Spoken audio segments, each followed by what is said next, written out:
Welcome into Philadelphia Eagles Now. My name is Chase Sr. Thank you so much for clicking on today's video, supporting the channel, and I'm excited for today's episode because we're going to open up the floor for a mailbag. We're taking questions from our loyal subscribers, all of the real ones and the viewers who watch this program, and I know that all of you know ball, so I'm excited to chop it up with all of you.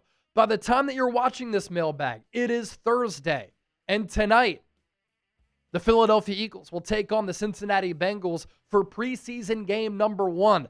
You know what that signals? The return of Eagles Now watch parties. The best place to experience an Eagles game day outside of being at the actual game.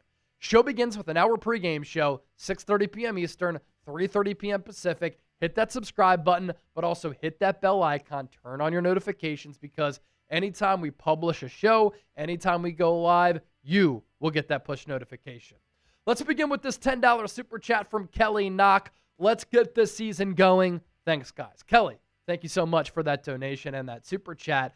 And I'm with you. And I think a lot of Eagles fans are with you as well. And you know what's really telling? The Eagles will have their first open practice in a few days. And they have sold out Lincoln Financial Field. Lincoln Financial Field in the Philadelphia Sports Complex in South Philly holds nearly 70,000 people. Nearly 70,000 people are going to be attending a training camp practice. I know that Nick Sirianni is trying to beat this like a dead horse to his team in saying we are not defending Super Bowl champions. Last year was last year, but with what the Eagles accomplished in 2024, how they won that Super Bowl, and how talented they still are, and the expectations that are thrust upon this football team, that leads and has led to a lot of fans sharing that feeling that Kelly Knock just relayed. Cannot wait for this squad and cannot wait for this season. This is an Eagles team that is still one of the most talented teams in football, one of the deepest teams in football, and they're still one of the youngest teams in the National Football League. I know the schedule is going to be a little bit harder, but this is an Eagles team that returns 10 of 11 starters on offense. Defensively, you have to replace more than 4,000 snaps lost. You lost a lot of key marquee guys on that side of the ball. But there's still so much youth talent.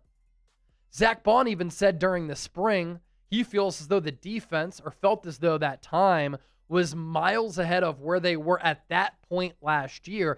And while you lose your offensive coordinator in Kellen Moore, replaced by Kevin Patullo, you have continuity as far as your defensive coaching staff, and Vic Fangio is arguably the best defensive coordinator in the game. As long as the Eagles can stay healthy, I think that this could be the start of a dynastic run. eRaptor 612, where do you see this team by midseason, and what benchmarks are you hoping to hit by playoff time? So let's take a look at the Eagles schedule, because it is a very hard schedule. And that's what you get when you win your division. You get a first-place schedule, and obviously that's what happens when you win the Super Bowl.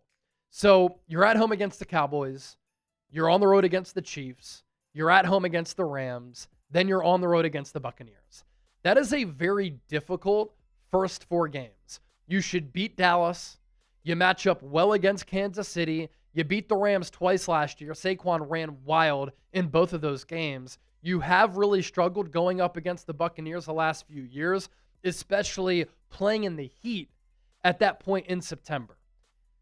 If you can come away from that slate in the first month, 3-1, incredible. 2-2, that's even fantastic too. Just keep your head above water and don't doom yourselves right from the jump. After that, you have the Denver Broncos playoff team. You're on the road against the Giants, much improved. On the road against the Vikings, one of the most difficult places to play. Then you play the Giants again, second time in 3 weeks. Again, these games are all winnable, but the schedule is structured in a way where it's hard. Bo Nix and Sean Payton, that Denver team had one of the top defenses in the NFL last year, and their offensive line was superb. You have to imagine they're going to get better, right? You should beat the Giants twice, but divisional games are always hard, and you're playing them 2 times in 3 weeks.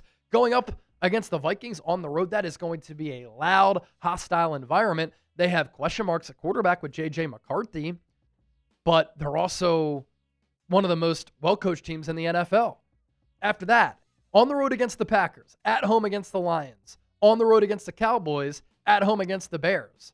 So you're going up against a team in the Packers that has the second highest odds behind the Eagles to win the NFC. The Lions had the number 1 seed last year. How do they replace their coordinators? We'll see. Cowboys again on the road. You haven't played well there when Dak Prescott has been healthy.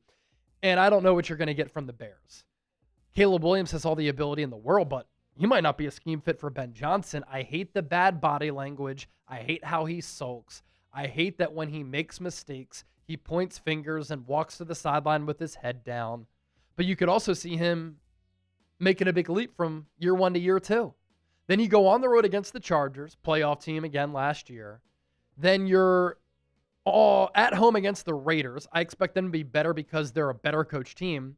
You have the Commanders, Bills, and Commanders. Commanders twice in 3 weeks to end the year with the Bills on the road in between that.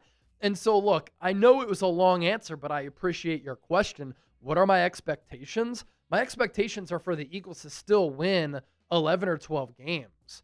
But a lot of these games are going to come down to the wire. And the Eagles have done a great job under Nick Sirianni of winning these close games. Can they continue to do that when the margins are going to be razor thin? If they can do that, if they can stay healthy, they'll be okay. But you could also see a pathway in which the Eagles lose some of these games, and then they're fighting for their lives toward the end of the year to try to make the playoffs. It's really hard to duplicate the success in the manner that we're hoping the Eagles do. Are they capable of doing it? Are they talented enough? No doubt about it. It's part of the reason why I can't wait for this year.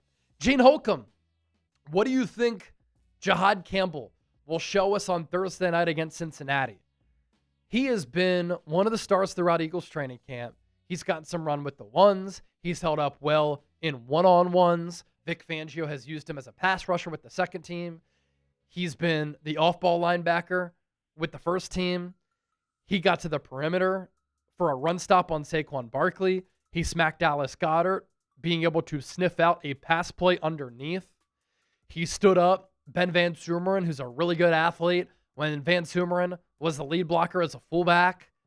Campbell has great range. He has great speed. He has great length. He has great athleticism. He has pursuit skills. Saquon Barkley called him a freak. He said he's kind of like a Micah Parsons type of player. Remember, he has that pass rush background because he was recruited to Alabama as a pass rusher. And so what do I expect from him in his professional debut? I want to see Vic Fangio use him as that Swiss Army knife type of weapon. Use him as a pass rusher on obvious passing downs. See if he can hold up in coverage. How does he fare against the run? Because last year at Alabama, given he was somewhat new to the position, he would have some lapses in coverage from time to time. And sometimes the feel and instincts would be lacking. But again, it's because he's new to that position. But the ability is there. And I think when it comes down to it, he might be another steal for Howie Roseman in the draft and another player where we look back at this in a few years and we're like, how the hell did Jihaad Campbell fall to number 31 overall? Speaking of this preseason opener, who you got? Bengals, Eagles? Get your predictions in to the comment section right now. We'll take more of your questions coming up just around the corner, but this deal is phenomenal. It's only available, though, limited time only while supplies last. These Saquon Barkley Kelly Green jerseys, 20% off. They were $130. They're down to like $103, but you have to use our link in order to get that discount. Chatsports.com/Saquon Kelly. Use that link. It'll take you to Fanatics. Fanatics will know that we sent you. They're Nike jerseys. Saquon, Kelly Green. Kelly Green. It's the cleanest jerseys in all of sports. Get yours today. Andrew Nathan, always chiming in here on the show. Appreciate you, my brother. Chase, we haven't heard a lot about Sidney Brown. I'm taking that as a good sign. How confident do you feel that Sidney can play next to Reed? Do you think this puts to bed the Justin Simmons talk? I've kind of said this all along. I think with the Eagles, Howie Roseman, Vic Fangio, Nick Sirianni, Kevin Patullo, what they wanted to do with this roster as a whole, let training camp play out, see how these young players perform and fare, maybe give them a preseason game to maybe 3 preseason games to see how they handle live game action once the bullets are flying, and see if they are capable of being impact players for this football team. If they struggle, if they show concerning signs and trends, then you go out and make a move. But you got to give these young players some ample time to develop. And I think that's what the Eagles are doing right now. As far as Sidney Brown goes, he's had a pretty solid training camp. There have been ups and downs with him. There have been ups and downs with Andrew Makuba. But once they get into a live game situation, then you get to really see how they handle live game reps, the speed, the physicality, the adjustments that are required of a real NFL game. I know it's the preseason, but look, these preseason games matter. That's why there are preseason games. General managers determine who makes the roster based upon these preseason games. Coaching staffs make decisions for who will start and won't start and make the team based on performances in these preseason games. And so when week 1 comes around, I have no idea who's going to start next to Reed Blankenship. I kind of need to see it with my own eyes first with some of these actual games. Sidney Brown, Andrew Makuba competing for that starting job next to Reed Blankenship. I don't take Andre Sam or Tristan McCullum seriously in that competition. I think it's a 2-horse race, and we'll see. If they don't do well, then yes, Justin Simmons would make a whole hell of a lot of sense. Tanner Plummer, I have concerns about the edge rushing position. Not sure how Smith and Hunt will do with more snaps and having to play a full year. I'm not sold on Uche and Azeez Ojulari. Do you agree, senior? It's funny that you called me senior. A lot of people here in the office call me senior as well. Yeah, look, you share valid concerns, right? I loved the growth that we saw last year from Nolan Smith from year 1 to year 2. 1 sack to 6.5 sacks. Then he had 4 more in the playoffs. I do feel as though he improved getting more opportunities and more snaps because his role increased. Can he continue to improve? I think the potential, the foundational skills, the game is there. Twitch, bend, speed, pursuit skills, good against the run, the violent nature in which he plays with. I also do have some concerns about Nolan Smith staying healthy because he was banged up at Georgia. He's been banged up to start his career too. If he could stay healthy, I think the sky is the limit. And I think that he can be an awesome player. I don't think he's ever going to be a Myles Garrett, TJ Watt type of player where he's making 35 to 40 million per year, but that's fine. If you're a 10-sack guy, you can make George Karlaftis money, 25 million per year, and that's an easier way to build your team. As for Jalen Hunt, yeah, was last year a flash in the pan as a rookie, or can he continue his ascendance? Jordan Mailata compared him to Micah Parsons. Jalen Hunt has been very active in the backfield all throughout training camp. Keep in mind, too, he's new to the position. He started his college career at Cornell as a safety. Then he went to Houston Baptist to become an edge rusher. The traits are there. The skills are there for him to be a good player. But yes, how do they fare with more snaps? Time will tell. Azeez Ojulari, Josh Uche, they've had really good training camps. And I think it's impressive that Smith, Hunt, Ojulari, Uche have been active, making plays in the backfield, generating pressure on the quarterback, knowing that they're going up against really talented offensive linemen. John Galt, how often can we expect to see Ben Van Sumeren at fullback? What percentage of snaps? So this is a very interesting player who was recruited to Michigan as an athlete. Then he transferred to Michigan State, played linebacker there. In high school, though, when he was getting recruited, he was an athlete. Then with the Eagles, makes the team as a UDFA and as a special teams linebacker. Then last year, Kellen Moore started to implement him as a fullback. And when he was the fullback, there were a couple of good plays where he was the lead blocker, leading to some chunk runs for Saquon Barkley. And I think the Eagles, according to owner Jeffrey Lurie, want to make fullbacks great again. Jeffrey Lurie said, we want to revitalize the fullback position and bring it back. And I think there's a role for fullbacks in today's NFL. Do I want to pay a fullback $5 million like the Niners pay Kyle Juszczyk? No, but Ben Van Sumeren isn't making that much money. And so he could be a really good value piece for this team.